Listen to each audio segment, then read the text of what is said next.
Hello and welcome. So glad to have you with me today. I'm going to be joined by fellow entrepreneur Nathalie, who's going to be joining us in just a moment. I'm super excited because we're talking about a topic that I think doesn't get enough attention, which is how can you actually use project management skill to be able to help with your business development and your client retention. She's here, amazing. Hello, Hi. welcome. I was just saying I'm super excited about our topic today because it's one that I think doesn't get enough discussion or attention. Right. Definitely. I can't wait to dive in. Me too. Me too. So before we do that, why don't we take a minute and Nat, you and I have met on Instagram actually, and we've been chatting for gosh, like probably about 2 or 3 years now. And so it's super nice to actually like chat. And so why don't you take a moment and just tell us a little bit about yourself and what you do? Yeah, for sure. Okay, so right now I am a brand photographer and brand strategist, and my company is Pictonet. And I've been an entrepreneur for about 7 years. And previous to that, I worked at the banks as a project manager, and I am a PMP. And that was everything that I lived and breathed for like 15 years was project management. Amazing. Can you tell us what a PMP is? Yeah, so PMP is a project management professional. So it's a certification that a lot of project managers get. Yep. And it's just to kind of say that you've done all of the studying and you're familiar with all the phases and the lingo of project management, and that you can then like plan a project and be hired to do so. Oh, I love that. You know, I work at a bank and it was my project management who just, she was incredible. I've worked with two of them and they literally carried the show, like completely dependent on them. So I know it's a real skill that you bring to the table, just have experienced it firsthand and amazing. Yeah. So this is a topic I know you love to geek out on, as do I. So why don't we just jump right into it? Tell us a little bit about what you've seen as the benefits of that skill really from a business development lens. Okay, so for project management, even though I don't practice as like a project manager as a title anymore, I still do it every single day, especially in my business. And then I found that as an entrepreneur, it became even more important as I was developing the business, because with project management, it's more than just, planning something on a schedule. It's really having the ability to see things at a very high level and holistic view. So seeing things on a bigger scale. So from end to end, what are all the different factors that are involved? Breaking things down into like projects or work packages so that it's almost like less daunting. So from a business development point of view, let's say that there's stuff to do with like systems. Maybe that's one bucket or work package. Marketing, like customer facing, like it's just really breaking things down so that it's a little bit more manageable, and then from there allocating the appropriate time, resources, people to get it done, and listing out what has to be done for each of those work packages. So that's where we go into the planning, scheduling, and tracking, but also seeing everything on a holistic view and how it all comes together, because everything has to work together in sync in order to fulfill like the same kind of common goal or same company vision, mission, values. So everything has to have that same solid foundation. So it's just like a different way of seeing things so that you can bring it all together in ways that's a little bit more manageable. Oh, I love that. So first off, thank you for giving an illustration because I think it's really helpful. You talk about sort of work packages. It's like, what is this? Is this like a bundle of paper? Like, it's hard to sort of picture. Again, it's the lingo. And that's I think a part of why some people find the concept of project management a bit daunting, because there is a lot of language. For myself, understanding the difference between a waterfall and an agile, understanding, sort of all of these terms that get used, but really they're ways of having a common description of an approach to how you're going to tackle the work that needs to get done in its entirety, as well as at the micro task level. Is that a good description? Yes, yes, totally. Amazing. Amazing. So you talked about sort of being able to use it, your skill to see sort of high level and then actually break it down. What are some of the ways that you like practically put this into practice? Like how, as a client, if, you know, or I guess as a prospect from a business development perspective, I'm like looking at your website and I'm thinking about working with you. What are some of the subtle ways that your project management just trickles into our experience or my experience ahead of time? Like how does that help? So there's a few ways. So what you see is probably in my like marketing bucket. So that's like making sure that the website is updated and that I'm planning for promos, offers, and things that I want to offer on a recurring basis in advance. So that, you know, I'm like starting to plant the seeds. I'm telling people about it and sending out the like invitation for people to maybe work with me, for example, so that you have all the details on the website or social media. However that you will receive it will be there. And then once the client decides to sign on, then as part of the client journey and like the client experience, that is all project managed. So I really think about all of the details. So for example, being a brand photographer, doing a photo shoot is not always the most easiest and most welcoming experience because it is putting someone on the spotlight front and center, and that can be scary for a lot of people. So to help alleviate some of that, it's really going through the whole project management of letting the client know exactly what to expect, holding their hand through the process of planning, letting them know what they need, providing checklists, and really planning the experience so that it's unique to each person. So it's not a like cookie cutter experience. And the reason why that's really important to bring out is because with project management, it is really planning for the unique scenario. And having a cookie cutter won't necessarily work all the time. Like we always have a like base or a template to start from, but everyone is different. Every scenario situation is different. There's going to be different risks or issues that will come up that the project manager has to mitigate. So pretty much a project manager has to think of all of the different details and bring that all into the plan and try to address it early and plan for it early on so that it's more successful. So then how that looks like in the client experience is that we've planned out all the details. I've kind of told them, okay, this is what you need to prepare. This is what you have to bring. This is where it's going to take place. And now you can relax on your day because we're going to take care of like kind of holding your hand throughout the entire experience for you. And this is, and you've already done everything in advance to prep, for example. Amazing. Okay, I want to pick out a couple pieces in there because I think it's really valuable. You really talked about sort of the emotions. So it can be scary, it can be uncomfortable to be on camera. You don't know what to expect, especially if it's your very first time, which is different from a repeat client. So we're going to get into a bit of that because I have some questions there. But I think it was also really awesome how you talked about like, here's all the things that you need to do. Here's how you come feeling prepared. And this really resonates with me because I teach the same piece around how to really map out your operations to your client journey is to really understand what are the anxieties and the unspoken questions that your client is struggling with at each step. Yes, totally. Like no matter what kind of project it is, even when I worked at the bank, I was managing technology projects. Now I'm managing more like experience projects or like branding projects. No matter what the project is, it's really making sure that everyone is on the same page, knows what's going on, and that I'm here to kind of pull in all the details together because there's so many unknowns. So it's just pulling all of it together. And what do you find as the response? Like what kind of feedback do you get from your clients and how do you know or how are you able to measure that success?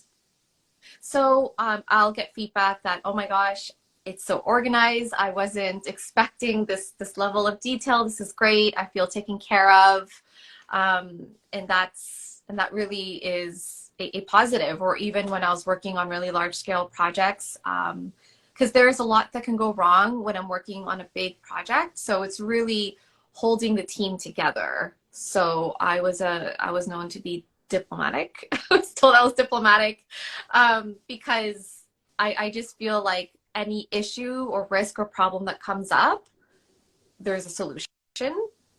So we'll manage it and work through it, right? Because because some things that come up can be like showstoppers or really, really critical to address, but it's just keeping calm and working through it. Now, do you find that I'm going to call them risks, right? So these sort of factors, have you found that it's something that you can brainstorm, anticipate, or is it more like, oh, you won't believe what happened to you this one time, that's not happening again? I feel that it's also through experience, right? So sometimes I can't always foresee it. So then I'll have to deal with it the best I can. But if I have dealt with it already, then it's something that I kind of organically weave into the process to help mitigate or ask more questions so that we can kind of get over that possible risk. I love that. I know for me, for facilitation, I'd see the biggest things that I learned. I hope this doesn't sound too odd, but humans are very fluid driven. So I've had like nosebleeds. I've had, I imminently have to go to the bathroom, like all kinds of stuff has happened. And so I have a headache, which can be like a fluid pressure issue. So I have like literally a kit that I bring with me whenever I'm facilitating that has like Kleenex and pads and Tylenol and Advil and phone chargers and you name it. It's probably in there, partly because, okay, well, someone might need this, so let's make sure we have it on hand. And then there's the, oh, okay, well, give me a minute. Let's figure this out. Have you had something sort of like, obviously hopefully not in an extreme, but you are with people sometimes for a half day or a whole day. So what are some of the like people side of things that you try to prepare in advance so that people are physically comfortable? Yeah. So first of all, that kit sounds amazing. It's something that you could probably like sell. I was like, oh, that's actually a really good idea.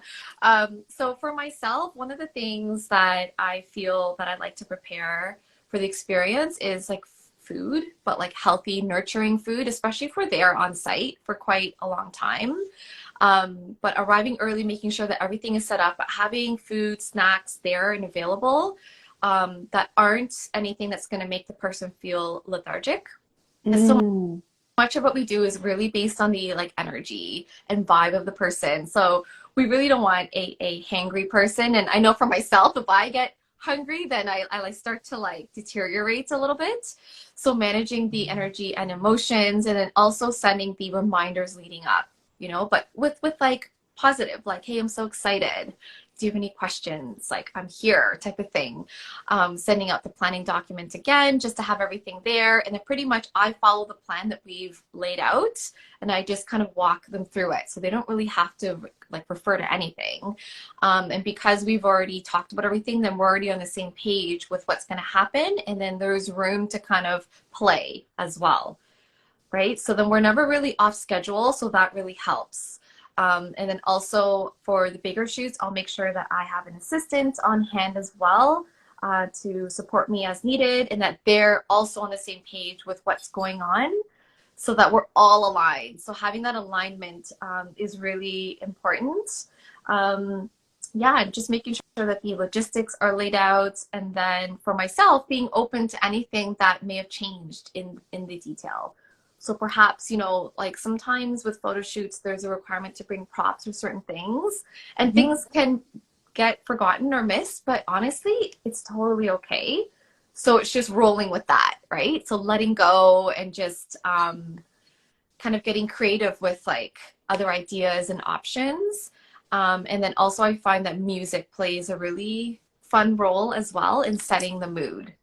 Oh, cool. Okay, tell me a little bit about that.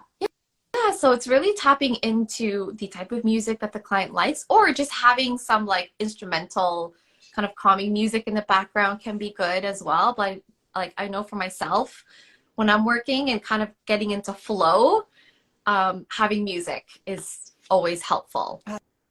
That's awesome. I love that because there's tension that comes with silence. Yes. Yeah. Right? Sort of breaking that. And I love how this detail, it's always like, how are they feeling? What could I do to make sure that they're feeling, I'll say, at their best and in the spirit that they're looking for, right? The vibe, that feeling that they want, because that's going to come through on camera. Yes, totally. I love that. Yeah. Okay, so tell us a little bit about some of the uses. Tell me a little bit more about like the application of this. So what are some of the things that you might plan with a client, or what, you know, what are they asking for? Make it a little bit practical so that you can get a feel for what it's like to work with you, and what this could be like in your own thinking. Yeah. So if we're doing a VIP day, then that's a session that includes a lot of planning because we're there together for like half day or the full day. So you're probably thinking like, what would you be covering? And doing a photo shoot for so many hours of that one person, right? It seems like, you know, you can't really put it together. So what I do is I send out a discovery questionnaire and ask a bunch of questions to really understand the business. So like, the mission, vision, who the target audience is, how they connect with the audience, what they have in common, like a whole bunch of stuff, because I want to be able to step into the shoes of the client, because part of that is me helping to kind of like envision, navigate, and pull together these story buckets that we're going to be capturing. And then from there, I put together a brand playbook where everything is broken down into story buckets. So for a photo shoot, there's probably about like, it could be 3 to 7 different story buckets, which provides a different perspective on the business for each bucket. So for example, a story bucket for you could be a day in the life of Brooke when you wake up, you know, how it looks like when you're working from home, how it looks like when you're working in the office, how it looks like when you're facilitating, doing your thing, meeting people, how it looks like when you're volunteering, just all the different buckets of how it looks like to work with that person and engage with them. And the reason why we do that, and I also incorporate personal aspects of someone's personality if possible, because that like all together becomes different ways that people can relate, connect, and deepen that connection, which overall builds trust. So then that way the person can talk about their business and themselves all the time without always like selling, without always saying like, bye, bye, bye. Right? Yeah. It's like, this is what I do. This is what I know. So I'm going to share my knowledge with you. This is what it looks like to work with me. This is why I love working with clients, and people can almost envision themselves working with you because, you know, they could see it. It's like, oh, I could picture myself sitting across from that person or being led by that person, you know? So really honing in on the details of the story, and then it's honing in on the details of the like brand vibe. So the aesthetics of like the colors, the location that we'll pick, what they'll wear, because that speaks to and like contributes to the personality of that person as well. And there's always like branding, you know, the overall branding and aesthetics to weave in to make sure that it all aligns. And also it aligns with their messaging and tone of how they speak and how they put out their like content. Like, is it Super happy, casual, super casual? formal. Yeah, a little bit Okay. more like dark and moody. Like all of that has to be like weaved in and incorporated. So all of that goes into a playbook, and pretty much it outlines what we're going to cover, the stories we're going to capture in what order, and for each story kind of what props or outfit ideas would go with it, and the timing of it, and if there's any models or any other people that you want to involve, what that would look like. So if there's anyone involved, they know specifically they would only come for that hour versus like the whole day. They don't need to be there for the whole day. Oh my gosh. Okay, there's a lot to unpack there. And it's amazing. I want to start by thanking you because those are my story buckets. Yeah. I call them content pillars, but Yes, yeah, yes. those are the things that I talk about. They're the things that, so amazing affirmation that it's coming through. So thank you for that. But I also really love how this level of planning of it's the not just sort of the brand messaging, but you know, literally how do you want your client to get to know you, and where are you along your funnel? How are you positioning yourself in all the different ways, whether it's expertise or otherwise? Like there's so much complexity in what goes into a photo. Yes, totally. I always like to encourage infusing as much personality as possible, and like avoiding comparing too much. Like we can get inspiration from Pinterest and stuff for posing, but really it's like infusing that moment with all of that person, like all of you. That's so awesome. Oh my gosh, I love how much goes into this. I'm starting to really see why planning it all out and having that level of detail is so important. And I'll give you like a trivial example, I guess. On one of the bigger event days of my world, which was getting married, my sister had gone through that experience before me.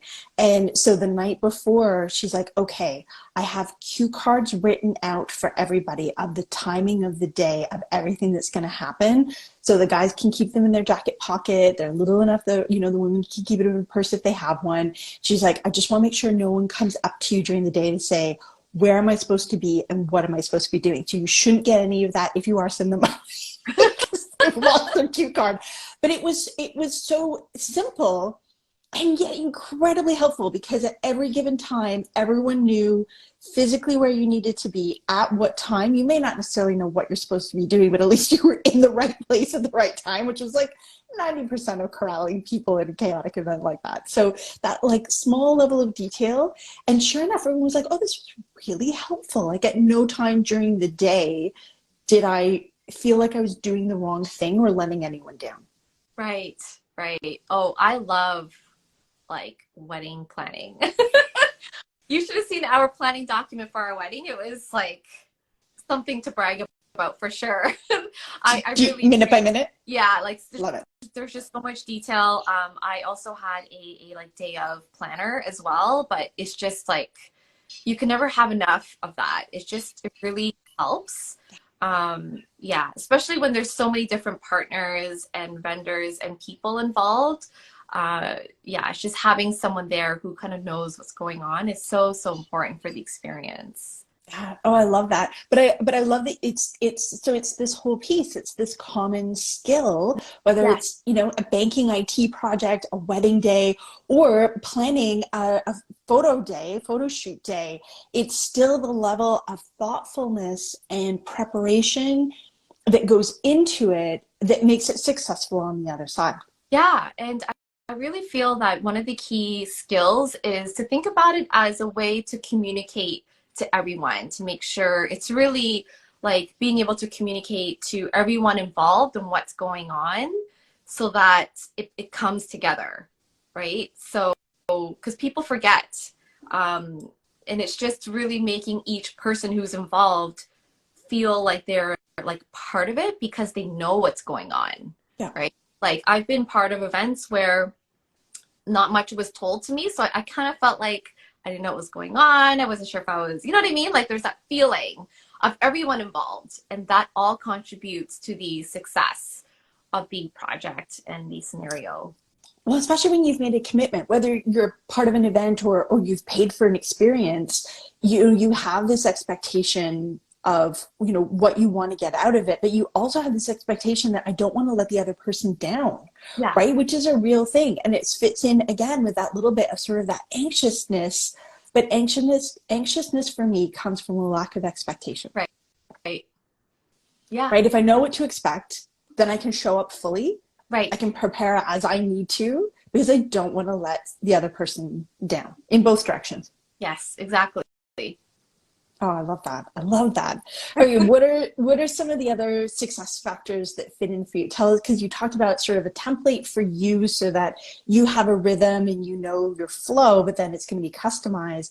Is there any insights you can share about either tools or things that you use that have been really successful for you? Yeah, so I use so many tools and I'm always experimenting. And I think part of that is because because I come from technology, I'm just comfortable and I always like playing with new things. But the like having some sort of project management tool is great. And that really helps to just keep track of everything. And that way anyone else who's brought onto the team can look at it. It's just easy to assign stuff to people, but not really overthinking what tool is chosen. Like sometimes I was spending so much time comparing, but they're all pretty similar. And then if one doesn't work, then just try another one. I'm using ClickUp right now and it is great, but there is a ton of customization options. So that could be a little bit intimidating for someone who's not as tech savvy, right? So just taking that into mind, but it is like a very, very popular tool.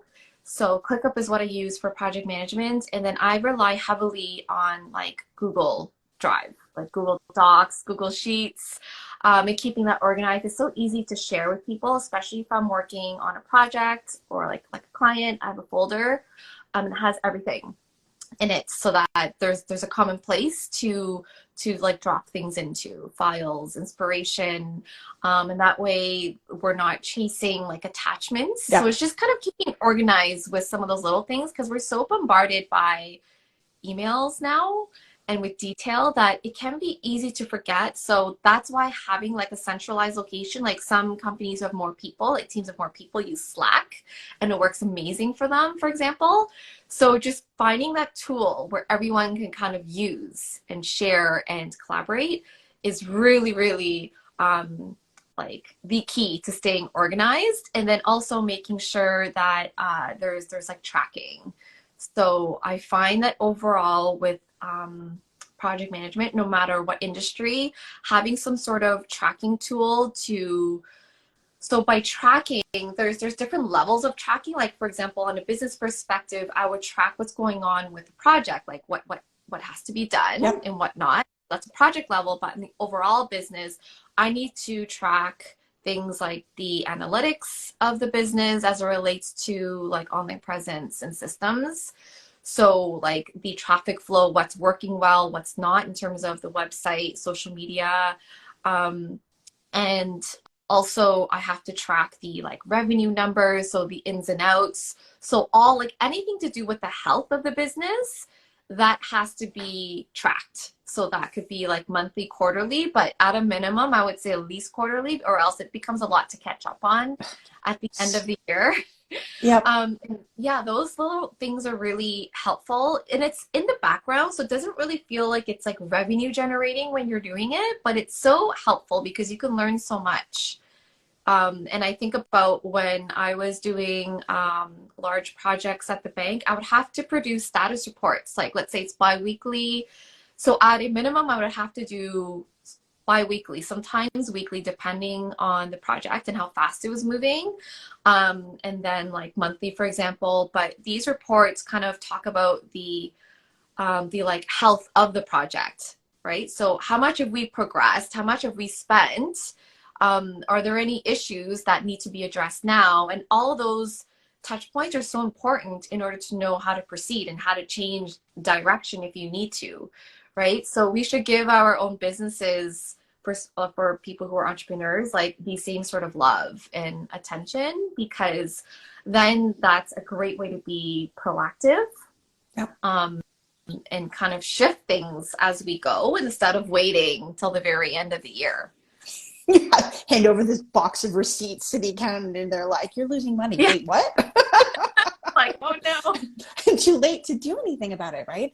And I think you raised such a also a really interesting perspective that we think of things that are corporate as being very structured. There's people to do everything. And then as you come down the scale to smaller businesses and micro businesses, it becomes really challenging because you don't have a team per se supporting you. You may have a few people, you may have contracts, but you have people who can come in with expertise. And then the challenge there becomes, how do you split your time? Because at the end of the day, you do want to do revenue generating activities. That's the only way you can really make the money. But there's all these other underpinning activities that give you gain, that give you insight so that you can do the other piece better, more efficiently, with greater productivity, so that you can actually make more in the time that you have. And that's the working on the business as opposed to working in the business. And it's so easy. I was leading a retreat last week and we kept talking about, I keep getting my hands sucked back in to the machine. It's like, yes, I know, it's real. Yes. It's very real. And now that you talked about the retreat that you just led, one of the key things that is really important is to go through lessons learned for every single, like anything that is deemed like a project in any shape or form, whether you're doing an event, that's a project, you know, any task that has like a certain end, you should always do like lessons learned, because it's so easy to forget when you move on to the next thing, or when you plan it again, you forget like what worked well, what could have been done better. And then at that point in time, you're so fresh, full of ideas of like, oh, next time I would probably do this, or like, oh my God, I'm not doing that for sure. but it's so easy to forget when we proceed on with our next kind of project or going on with our daily. Yeah. And I think pairing those two, not just your lessons learned, okay, this was my experience as the owner or the coordinator. This is everything that I went through that I would do differently, or the template that now I have and how I would tweak it. But incorporating also the client feedback in that. Yes. Did they feel cared for? Were they happy? What were some of the things that they felt were, and it's a balance, because maybe if it's topical versus format, right? I had some great feedback from someone that they're like, this was fabulous. I wish I had a bit more time for conversation. Could lunch be longer? Because I loved that conversation, and we had great conversations in the evening, but they were over a drink, whereas the lunch conversations were with a cup of tea. And I felt like it was a better conversation. I'm like, okay, that's really interesting feedback. Because oftentimes we think, okay, well, you're going to have like that wind down, and that's what people want, that wind down conversation, the 5 à 7, but it's not necessarily the best conversation in that moment, because now you're also unwinding with someone that you actually want to be active and engaged. It goes back to the vibe and the timing. So all these tiny little pieces that really play a factor. Yes. And that is so important, getting like feedback from the overall like participants, everyone who's involved. So key. Yeah, absolutely. Yeah. I want to be thoughtful on your time. I'm so glad you were able to join me today. This has been so much fun. This is a topic that I'm hugely passionate about as well. So in terms of, being able to implement, we've covered a lot, but as it pertains to whether it's client satisfaction or the business development, bringing the people in, are there any other sort of words of wisdom, things to look out for, stresses you might have gone through, and your lessons learned that you want to share? Yeah, I would say that, getting started can be daunting because anyone's to-do list is really big. And I would say that, like, I like to create buckets now, even for my own to-do list. I'll have like work, personal, and whatever category. So that way you can kind of like, I don't know, shift focus a little bit and making sure that you have some bucket for yourself as well. And start small and only really aim to tackle like the first 1 or 2 items on each kind of list. And then just starting to, I don't know, just starting to like, just do like a brain dump of everything that needs to be done and just getting into a tool, and then just do a little bit every day is like, I think that's a great start. I love that. Just practice a little bit every day. That's so brilliant. Where can people find you? So I'm at pictonat.com, or Pictonat Branding Creative is my Instagram. Yeah, or on LinkedIn, I'm Nathalie Amlani. Perfect. I'm going to make sure that all of those are in the link. This will be available both here on Instagram, of course, and also on YouTube. For more resources, please come and visit us at bestforwomen.ca. You'll find another copy of this here as well as some of the key takeaways that you shared today, Nathalie. Thank you again for your time, for sharing your expertise and your passion with us. Thanks for having me. You're so welcome. Have a wonderful rest of your day. You too. Bye. Bye.